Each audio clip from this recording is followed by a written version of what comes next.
maraming salamat sa ating kaibigan, Congresswoman Eileen, at lahat sa ating host ngayon na si Mayor Fronda, kasama niya yung ating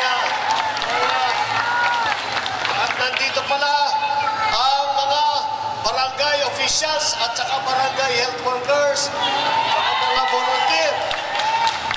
Maraming salamat. Mukhang hindi pa yata kayo kumakain eh. Gutom na ba kayo? Gutom na kayo?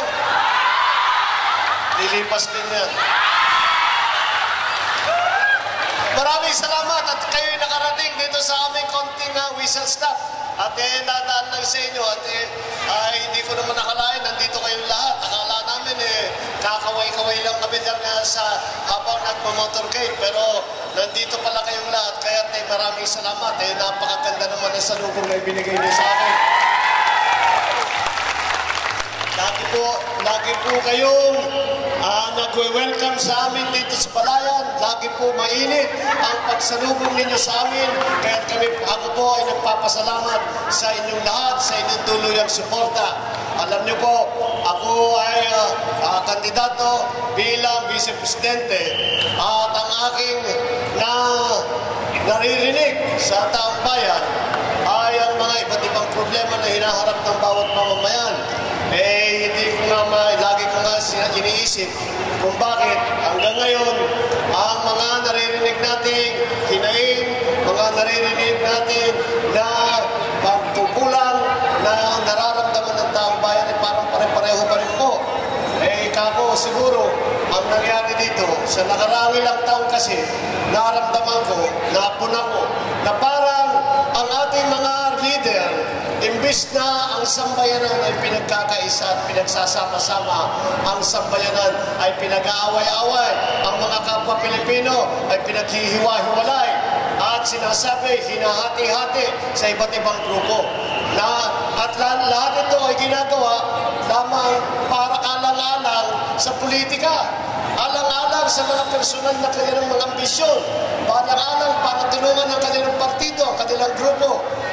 Sabi ko, walang mangyayari sa Pilipinas. Kaya po ang advokasya ko ngayon, ang aking ipinaglalaban, ang aking laging isinisigaw, ang pagbabalik ng pagkakaisa ng sambayanang Pilipino. Dahil po ito ay sa aking pananaw, ang tanging paraan ng matikman muli, maramdaman muli ng sambayanang Pilipino ang progresibong bukas. Yan po ang aking layunin na kapag nabigyan ng pagkakataon, na maupo sa mga matataas na posisyon sa gobyerno, ay sisimulan po natin ang isang kilusan na ipinagsasama-sama muli, ipinagkakaisa muli ang buong Pilipinas para nga nagmamahalan muli ang mga Pilipino, na tutulungan muli ang mga Pilipino. Alam niyo po, kailangan natin ipaalala, hindi lamang sa taong bayan, kung hindi sa ating mga leader, na wala pong magmamahal sa Pilipinas, kundi mga Pilipino rin. Walang tutulong sa Pilipino kung hindi ang kanyang kapwa Pilipino rin.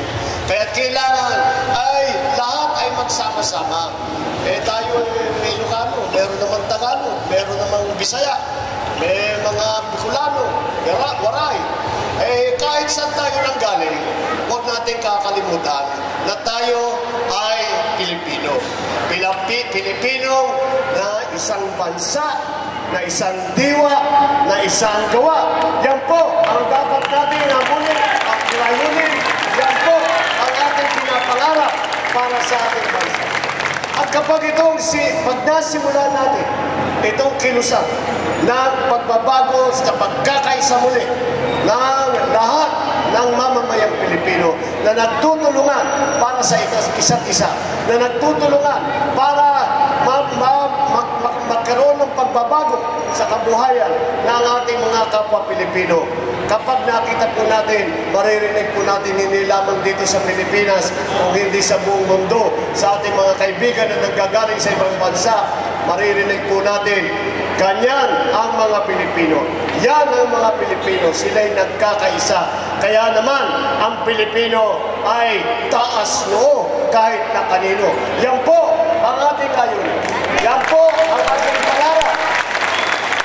Yan po ang hamon sa atin ng ating kinabukasan.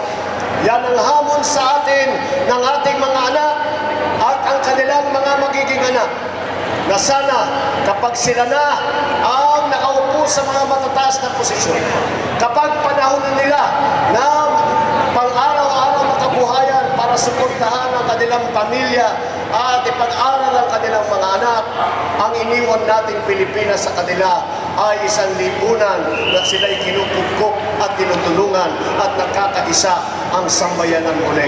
Yan ang kailangan nating kinusan na simulan na po natin para nga makita uli ang pagbubuo ng sambayanang Pilipino.